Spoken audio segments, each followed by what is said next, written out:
First, let me thank DSF and thank you for coming. I know that it's slightly late, and I don't have the same stamina as Professor Bagare. Actually, I had come to listen to him because in Maharashtra, he's one of the important scholars on this topic. And particularly when I recently started reading in Marathi, the books that I read on Phule-Ambedkar tradition, he is considered to be one of the prominent intellectuals in that area. Uh, to come back to the topic, see, the topic is intellectual tradition of Phule Ambedkar and its revolutionary horizon. So the word revolutionary and intellectual, these are two very important words because as we see that, I keep underlining the fact that 20 years ago, even Dr. Babasaheb Ambedkar was a particular in this campus and become a universal, and even by the establishment, and there are series of programs organized to celebrate his birth anniversary, to remember his death anniversary. But about Mahatma Phule, it's still a particular. The distinction that Professor Bagade made in the beginning, particular and universal, and what it means. So intellectual is when somebody is an intellectual, it's a universal fact, and somebody who is just a feeling sentient being is a particular fact. And when somebody is knowingly, unknowingly, consciously, unconsciously reduced to the realm of sentient beings or just feeling entities, they are not regarded as intellectuals capable of a universal valency. And so, when it comes to Mahatma Phule, it's still by the mainstream academic world. Slowly, gradually, the picture is changing, but still considered to be particular. And the second important word in this articulation is revolutionary horizon. And in order to explain what it means, because actually when we are speaking, it's very important to define our terms, our words. Revolutionary horizon, but he is portrayed in our popular imagination as a reformist, isn't it? Because uh, Ranade is also portrayed as reformist. Dayananda Saraswati is also portrayed as reformist. Uh, Raja Rammohn Roy is also portrayed as a reformist. So if everybody is reformist, then there is no need for revolution or revolutionary thought. But why we are writing the word revolutionary when it comes to Mahatma Phule and Dr. Babasaheb Ambedkar? In order to understand this, one has to understand the intellectual, social, cultural atmosphere of the early 19th century, and to see to what extent it is still valid even today. If it is not valid, then we can say that it's a very particular fact, the birth, the work, and the writings of Mahatma Phule. So, 1827 his birth and 1890 his death. So 1827, right 9 years after the fall of Peshwa rule, because Peshwa rule 1818.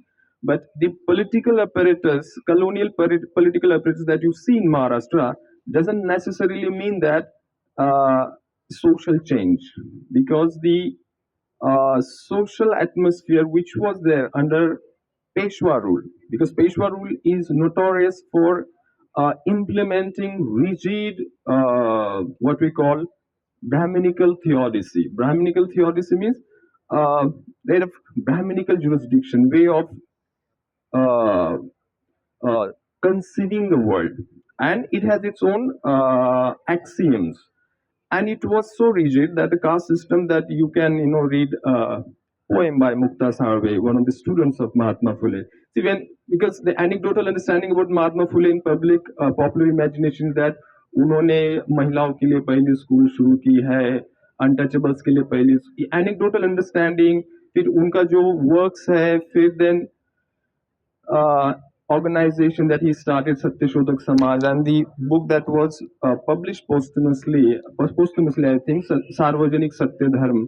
When we understand him comprehensively, then we will understand whether he's a philosopher or a particular fact or a universal fact. All right. But what is the atmosphere? Because our friends said that the 19th century is considered as the age of enlightenment.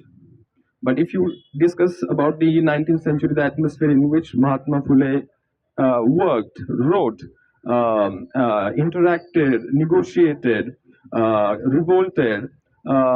So some people say it's an age of Renaissance. Some says enlightenment. Some says reform. So the words reform, Renaissance, enlightenment, are they? Can we use them interchangeably? We can't use them interchangeably. They mean certain things. It means that there were set of paradigms coexisting at the same time in the 19th century. Some paradigms were trying to rehabilitate something that they thought something has been deformed, so let us reform it. So they can be regarded as reformist. So Brahmo Samaj or Arya Samaj, all these people were or can be described as reformers because they were trying to reform something that was deformed, and they were trying to bring back what they call the true message of Vedic civilization, isn't it? Renaissance means rehabilitation was of something that was born at some point, but enlightenment is something different. Enlightenment is that the birth of reason, the age of reason, that the sole criteria, the sole ground which you are going to negotiate, evaluate, engage with is your reason, and that is bit of uh, public reason, at the same time individual reason. So do we see the birth of public reason in the 19th century in Maharashtra, particularly in India in general? Then we have to see, because when you read Mahatma Phule's writing, he makes it very clear that the dominant paradigm that is regulating Indian space at that time is misologist. Misologist means hatred of reason, cannot reason, and incapable of constituting public sphere. So that society of the 19th century didn't have what is necessary in order to articulate these modern values, these democratic values, that is public sphere. And therefore the book सार्वत्रिक सत्य धर्म. So यहाँ पे सबसे important शब्द है सत्य, सत्य शोधक, the truth, the idea of truth, the notion of truth, how he understands. Because every paradigm has some implied notion of truth that one has to posit, doesn't exist but one has to posit. That's what we call horizon. So it means that in our social space, there is not a single horizon but multiple horizons. कोई बागेश्वर की तरफ ले जा रहा है तो कोई और ले जा रहे हैं, सब horizons ही है. So today, do you see any qualitative change between the misologist atmosphere that existed in the 19th century and that exists today? That for an intellectual debate, for public sphere, number of people who are interested in this public sphere, where reason is the only tool with which you are engaging with the other in good faith, and somewhere people are voluntarily accepting their servitude and sitting in lakhs, and who are organizing it? A political apparatus, isn't it? You go to Maharashtra, these rallies of all these, some Mishra, some Bageshwars, like all this political apparatus is organizing. What kind of theodicy is being inculcated that goes against the revolutionary horizon propounded by Mahatma Phule and Dr. Babasaheb Ambedkar? So right now, so there is continuum. So when I say that there are multiple horizons, but we can categorize those multiple horizons in terms of what we call libertarian horizon and liberticide horizon. These two categories means something that is anti-liberty, anti-freedom. As Professor Bagade pointed out, that uh, the horizon that is the philosophical paradigm that is dominant does not posit, does not accept the notion of freedom in this material world. And it is made sacred by what we call Dharma Shastra. You can engage with any learned person and ask him, do you posit the idea of freedom in your theodicy? He has to, because what we call in Marathi, Atma Sattavadi. The only entity true and capable of freedom means moksha is Atma. Body has to be necessarily unfree. ये थियोडसी है जो आपको कदम कदम पे इसके through series of संस्कार आप पे inculcate हो रहा है. So the point is that uh, injustice is something universal. Injustice as a notion and as reality is something universal. So what is particular then? What is particular? The structures are particular. So the kind of the nature of injustice that's you see in the 19th century, and that is being articulated in the works of Mahatma Phule, and then later on in the works of Dr. Babasaheb Ambedkar. Dr. Babasaheb Ambedkar had three teachers, Buddha, Kabir, and Mahatma Phule. There is a reason for that. It was not just a partisan choice. There is an intellectual, what we call, taking forward that legacy. And so when you see that uh, the relation between Mahatma Phule and Dr. Babasaheb Ambedkar, and what he's trying to articulate is that reform is not revolutionary, and that these two paradigms that are, because people do describe at times Dr. Mahatma Phule particularly that he was a kind of a missionary agent.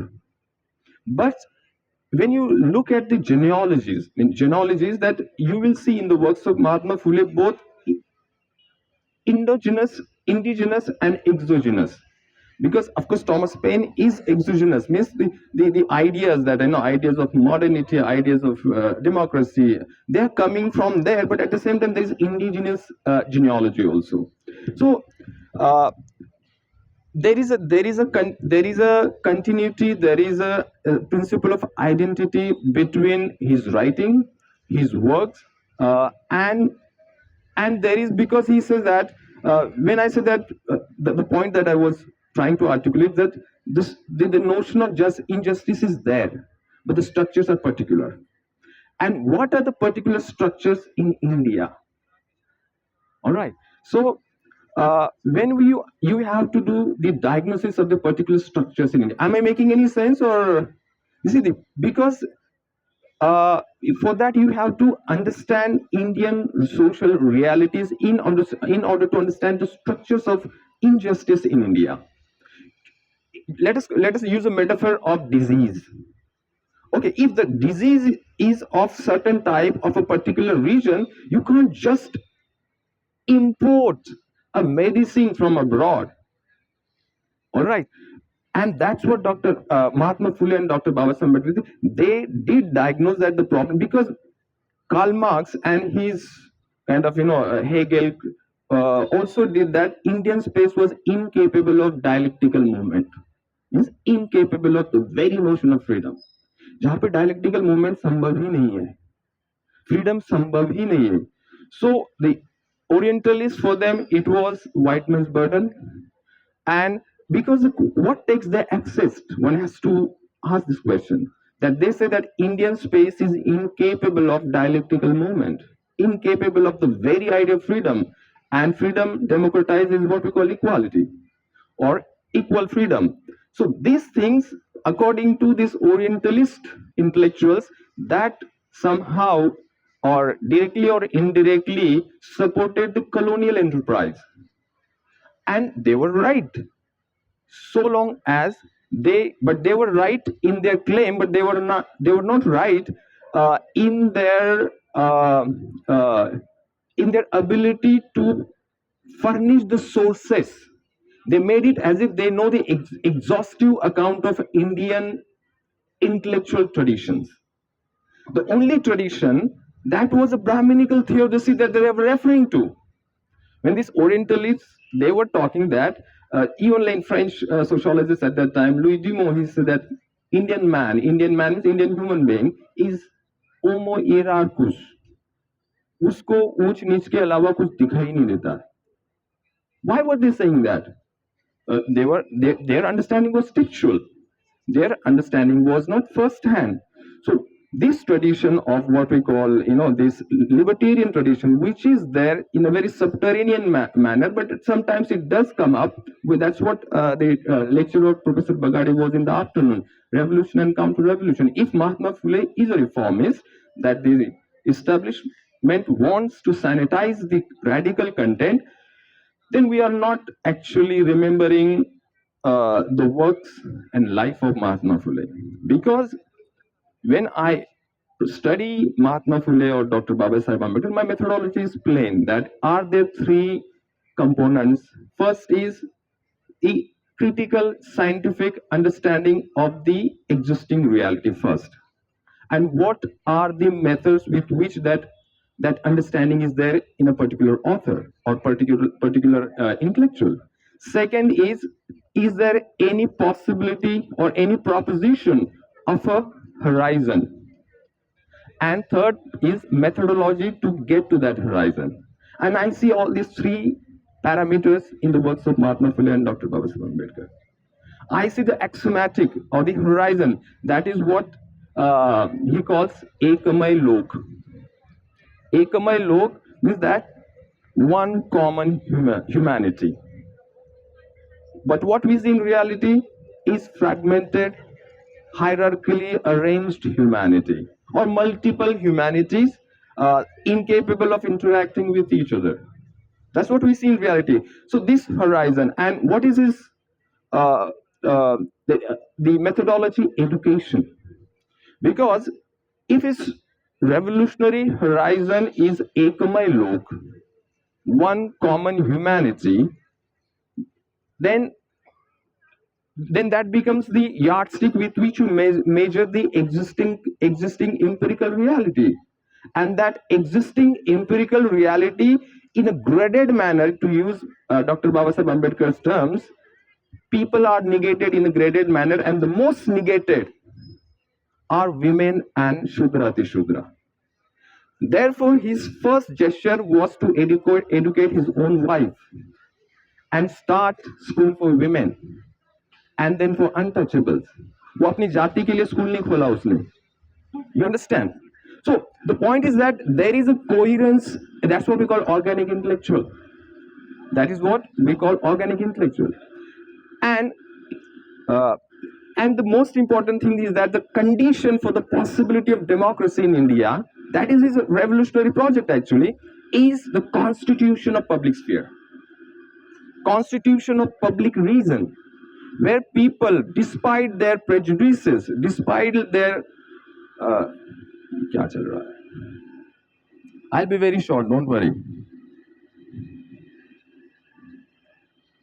But am I audible? Despite this, दूर अभी ठीक है? तो कब बताएगा? अब मैंने पहले से नहीं बताया. अभी ठीक है? हाँ. So the constitution, the very condition of possibility of democracy is constitution of public sphere. And that is what he calls sarvatrik satya dharma, sarvajanik satya dharma. And that is, you can constitute public sphere with education, and that is the destruction of education that we are witnessing through new education policy. So the debate that we are engaged right now is not the debate of Mahatma Phule of the 19th century, it's a current debate. Why people do not want to discuss Mahatma Phule in good faith? सीधा वो abroad से कोई medicine लाते हैं because it one can be very comfortable and be progressive. That is the problem of Indian intellectual class.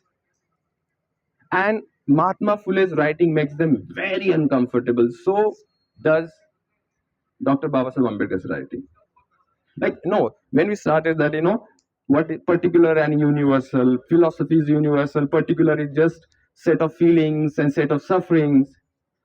Actually, I'm teaching a French philosophy, considered to be in the eyes of academia the philosophy. और मुझे ज्यादातर talk पे बुलाया जाता है महात्मा Phule, doctor Baba Saheb Ambedkar. ये जो है, ये actually because one wants to be good. Even I'm now critiquing again. That's what I do often. Our progressive liberal class, they want to reform. What they want to reform, they had to get either into that radical horizon, or they should just say that हम ऐसे ही हैं, बस shield कर रहे लोगों को. आप shield कर रहे हैं. You are sanitizing. What you want to reform? The theodicy is profoundly anti-democratic. The organic, one has to engage with cultural critic. Cultural critic बिना के आप progressive कैसे हो सकते? At home you have series of cultural practices that teach you anti-democratic ideas, और यहाँ पे आकर आप कार्ल मार्क्स की बात करते हो। तो ये जो है अभी मतलब ठीक है, धीरे धीरे सुधरते हैं लोग, उसी को उसमें रिफॉर्म होना जरूरी है। But the point is that I see, because I teach French philosophy here, but I study Mahatma Phule, doctor Baba Saheb Ambedkar, and I write in Marathi. यहाँ पे अंग्रेजी में बात करनी पड़ेगी, अलग स्पेस है यहाँ का। तो ये प्रॉब्लम है कि the one who have the responsibility of engaging or countering these Bageshwars and these Mishras, वो है कि अंग्रेजी में पेपर लिखे जा रहे, लिखो, और but organically, and when you do engage with your own cultural life and call a spade a spade. The man who call a spade, either he is described as reactionary. It's not because in private talks I know how people talk about Mahatma Phule, reactionary. इन्होंने पढ़ा ही नहीं है, कभी कभी मजबूरी में political correctness में वो हो जाता है, because it makes us deeply uncomfortable reading Mahatma Phule and Dr. Babasaheb. Without reading anecdotal में अच्छा है, political project भी हो जाता है, सब कुछ हो जाता है, but we are dishonest and we are unfree to use Dr. Babasaheb Ambedkar's words, because I kind of straddle between these spaces, and again OBC होने के नाते इधर उधर सब घूमने को मिल जाता है मुझे। तो ये जो ओबीसी का स्पेस है वहां से मुझे सब हमाम में दिख जाते हैं मुझे। So the point is that one has to really kind of do that nasty task of making people uncomfortable. उधर के लोगों तो मतलब वो तो ठीक है, परेशानी होता है, लेकिन जो है जो अपने आप को गार्डेड करके चलते हैं, प्रोग्रेसिव करते हैं, वो कितने प्रोग्रेसिव है हिंदुस्तान में। यूनिवर्सल टॉपिक के लिए उनको शरद बाविस्कर नहीं याद आता है। ऑफकोर्स मैं तो महात्मा फुले, डॉक्टर बाबा साहेब अम्बेडकर की फिलोसफिकली बात रखूंगा। यूनिवर्सल टॉपिक मतलब उन्होंने वो रेडिफाइड ऐसे करके रखे हैं। तो I am sure, like 20 years ago I have seen it, so 18 years ago I have seen here, even Dr. Babasaheb Ambedkar was a particular datum here, and after 20 years I'm sure Mahatma Phule will also become a universal fact, because you can't stop that people are getting educated. कब तक छिपाओगे? Cultural critic तो होगा ही, फिर आप कैसे उसको handle करते हैं, कैसे गुड फेथ में होते हैं, कैसे बैड फेथ में होते हैं। The point is that are we capable of constituting public sphere and what we call public reason. Public reason ये तो मतलब it's not like your truth against my truth, and that is what his methodology was. Education not in an instrumental sense of the term, engineer banana hai, MBA banana hai, wo nahi tha. His idea of education is that one has to first create public sphere, जो हिंदुस्तान में ना के बराबर है। यहाँ पे series of private spaces है, जहाँ पे hierarchically, the way Bagade sir said, we are structured a priori. Our identities are structured a priori. There is no suspension of that structure, and suspension of that structure that we call isonomia was there, or in a very underground manner it is there, but it should be there publicly mandated. But that is being now stigmatized कि ये discuss करते, बातें करते, ये सवाल उठाते हैं। तो जेएनयू में क्या हो रहा है? Destruction of education, that is public sphere everywhere. Education in new education policies reduce to instrumentality. आप खाली एक स्पेयर पार्ट की तरह अपना कुछ काम करो, सवाल मत पूछो, and then that Brahminical theodicy as, and why people get so uncomfortable with the word Brahminical, I just fail to understand. आप सच में इंटेलेक्चुअल हो या आपने पढ़ा नहीं है? शर्म करो यार, मतलब पढ़ लो। ये किस लिए महात्मा फुले ने शब्द यूज किया है? क्या उनका look at the kind of initiatives he has taken. If you see initiatives he has taken, then you would understand what man he was. Because I was reading Shirwadkar on Vichar Vishwa. There, I failed to understand how they read it. I mean, come on. So, like for example, after like 15-20 years of detour, I am coming back to Marathi space that way. And when I read, ये कैसे intellectual है? इसीलिए संख्या कम रहती है. Anyway, I will not take much time. You are very exhausted. I don't want to exhaust you further. Thank you very much.